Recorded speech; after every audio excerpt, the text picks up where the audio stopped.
उबाटाचे नेते म्हणजे उद्धव ठाकरे यांची आताच प्रेस या ठिकाणी झाली आणि ते बेछूट आरोप ज्या पद्धतीने खालच्या भाषेत ते बोलत होते,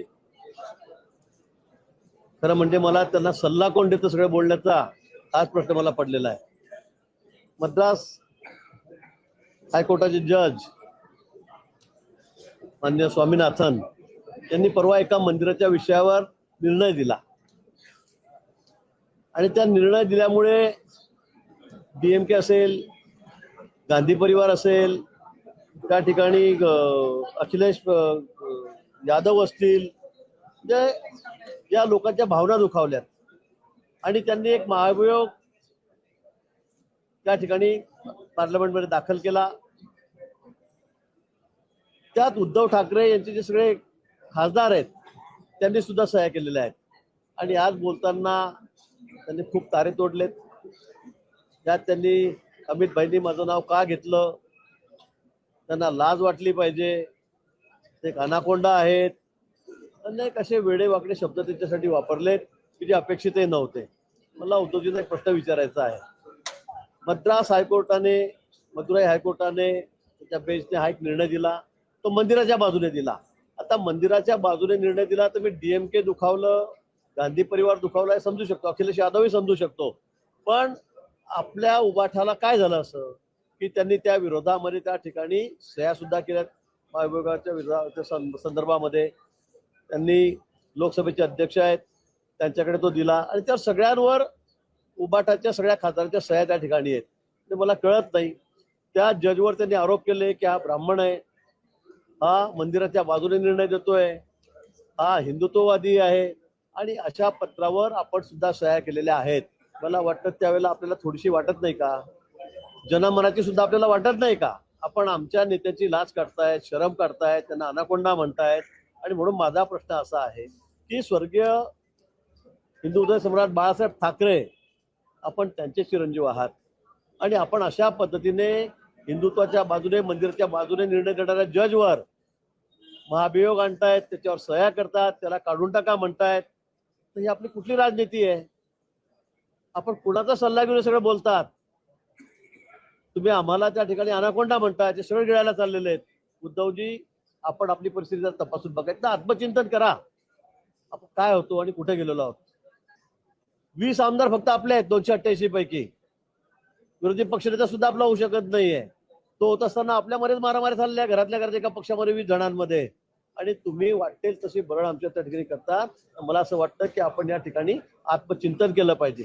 एका तास बसून आपण खरंच आत्मचिंतन करा आणि आपल्याला या सगळ्या बोलण्यासाठी जे सल्ले देत आहेत त्यांचा सल्ला आपण घेऊ नका. आणि जे आहे 20 मागे पुढे ते दिसणार नाही. येणाऱ्या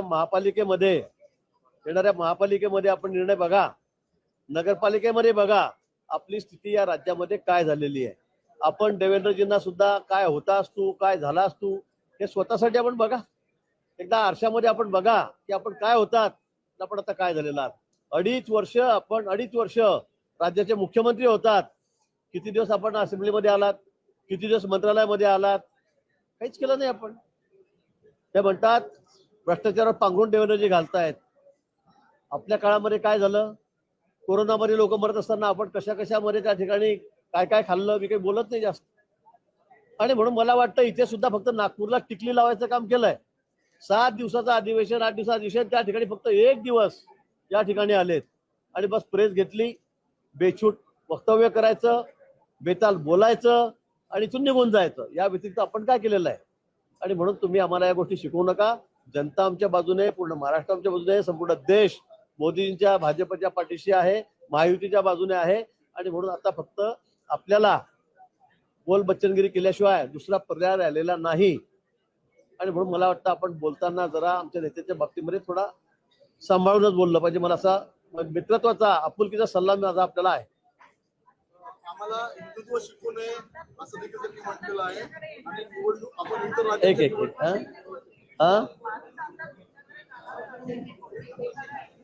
मला वाटतं मुंगेरी लाल की हसीन सपने आपण बघितले असतील. आता त्यांना काय, आता त्यांचं तर कुठे काही राहिलेलं नाही. आता आमच्यामध्ये भांडण लावायचे, काहीतरी कपोलकल्पित गोष्टी सांगायच्या. 22 इकडे जाणार आहे, 20 जाणार आहे, कोणी कुठे जाणार नाही. आम्ही आमच्या जागी सगळे स्थिर आहोत. कोणी कुठे जाणार नाही, कोणी कोणाला घेणार नाही. आणि म्हणून आता विषय फक्त डायव्हर्ट करायचा. आपला जो काही विषय राहिलेला नाही. निवडणुका समोर आहेत. मी सांगतो महापालिकेमध्ये त्यांनी एखादी महापालिका जिंकून दाखवावी, आणि म्हणून आता काही शिल्लक राहिलं असताना असे बेछूट आरोप करायचे, काही बेताल बोलायचं, हे त्यांचा आता धंदा झालेला, सवय झालेली. मी ते सांगितलं त्यांनी एखादी महापालिका घेऊन दाखवावी. मुंबई आहे, मी मागे सांगितलं मुंबई आहे, पुणे आहे, ठाणे आहे, नाशिक आहे, नागपूर आहे, एखादी महापालिका घेऊन दाखवावी ना त्यांनी, आणि मग बोलावं.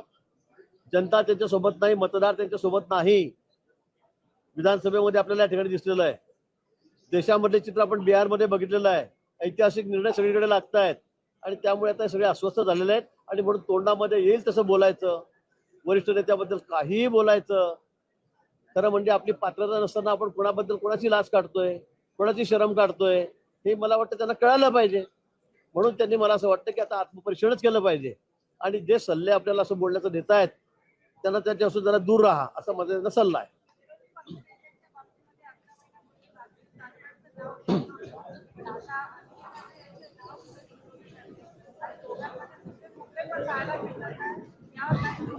नाही, विरोधी पक्ष नेते पदावरून खरं म्हणजे दोन्ही पार्टीमध्ये भानगडी आहेत. आधी तर दोन्ही पार्टीमध्ये भानगडी आहेत. काँग्रेसमध्ये भानगडी आहेत. ते म्हणता आमचा, उबाठा म्हणता आमचं, शरद पवार गट म्हणतो आमचं. पण त्यापेक्षाही एकाच पार्टीमध्ये सुद्धा कुठे एकमत आहे. आज उबाठामध्ये सुद्धा नाव भास्कर जाधवांचं सांगायचं, आणि दुसरं नाव पुढे करायचं, जे खरं करायचं ते ठाकरेंचं करायचं. म्हणजे त्या ठिकाणी सुद्धा यांच्यामध्ये एकमत नाही. कुठे एकमत आहे? अहो, सर्व जागा बसल्यावर सुद्धा यांच्यामध्ये किती मारामाऱ्या चाललेल्या आहेत. कोण या खुर्चीवर बसेल तर एकूण इनमेन 50 जण पण नाही त्या ठिकाणी, पण त्या 50 जणांमध्ये सुद्धा खुर्चीवर बसण्यावरून, सीट घेण्यावरून यांच्यामध्ये भानगडी चाललेल्या आहेत. आम्ही दररोज बघतोय. आणि म्हणून यांच्यामध्ये कुठेही एकमत नाहीये. तिघांमध्ये तर नाहीच आहे, पण एका पक्षात सुद्धा भास्कर जाधवांना करायचं, छोट्या ठाकरेंना करायचं, प्रिन्सना करायचं, यावर सुद्धा वाद चाललेले आहेत.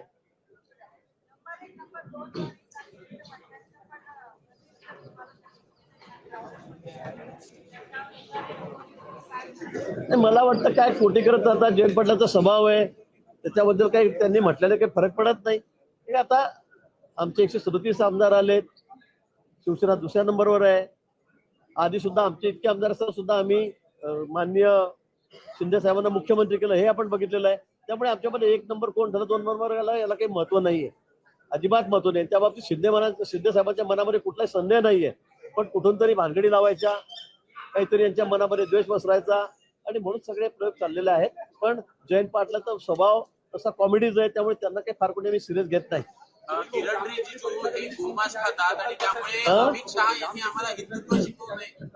कुठे कुठे नाशिकला म्हणा ना, मला नागपूरला का मुंबईला का नाशिकला?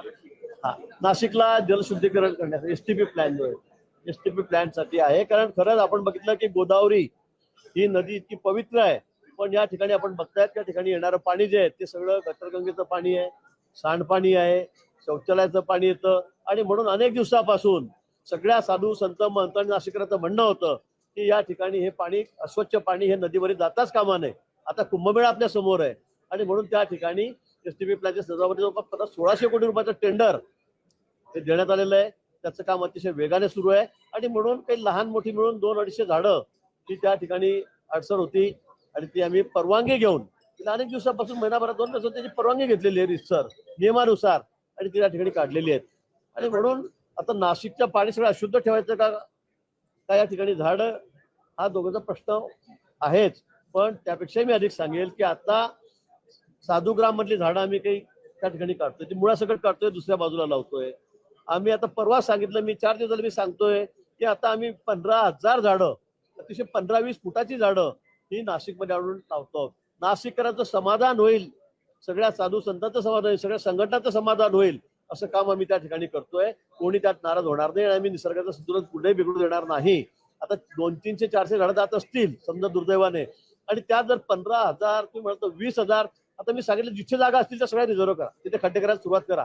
सोमवारी अधिवेशन संपलं की मी नाशिकला जातोय आणि त्या ठिकाणी झाडं लावायला सुरुवात करतोय. ती झाडं बघून जर नाशिककरांचं समाधान झालं नाही, सगळ्या विविध संघटनांचं, संस्थांचं समाधान झालं नाही, तर मग तुम्ही आम्हाला म्हणा, आणि तोपर्यंत मी सांगितलं की तपोवनातल्या एकही झाडाला हात लावू नका. आधी आम्ही झाडं लावू 15,000 आणि त्यानंतर तपोवनाच्या झाडाला आम्ही त्या ठिकाणी हात लावू.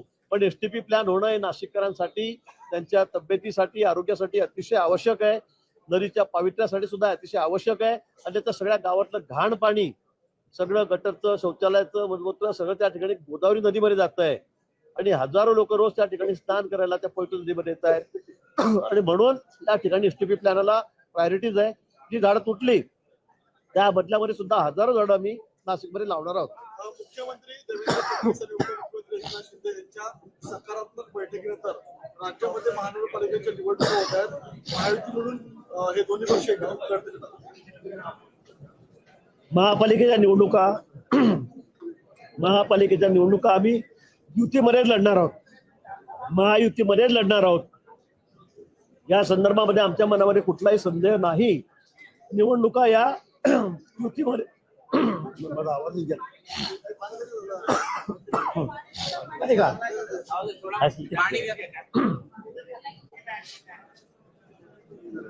हा ना, ठीक आहे रे.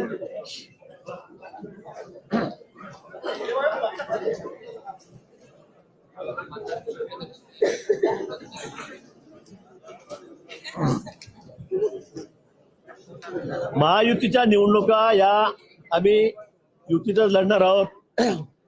त्यामध्ये कुठलाही संदेह नाही. माननीय देवेंद्रजी असतील, माननीय आमचे अध्यक्ष रवींद्र चव्हाण असतील, माननीय बावनकुळे असतील, त्यांची बैठक माननीय शिंदे साहेबांच्या सोबत त्या ठिकाणी झालेली आहे. आमच्यामध्ये सगळं एकमत आहे. आम्ही सगळे महायुतीमध्ये त्या ठिकाणी लढणार आहोत. ठीक आहे, चलो.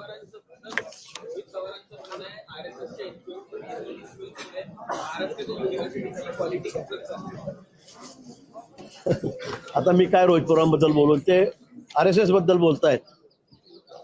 मला वाटतं त्याला काही उत्तर देण्याची गरज आवश्यकता मला वाटत नाही. रोहित पवार रोज सकाळी येऊन काही ना काही बोलत असतात. त्यामुळे RSS ला असं वाटतं, RSS ला तसं वाटतं. त्यांना RSS माहित आहे का? त्यांनी RSS काय ते समजून घेतलंय का? त्यांनी आधी समजून घ्यावं आणि मग RSS बद्दल बोलावं.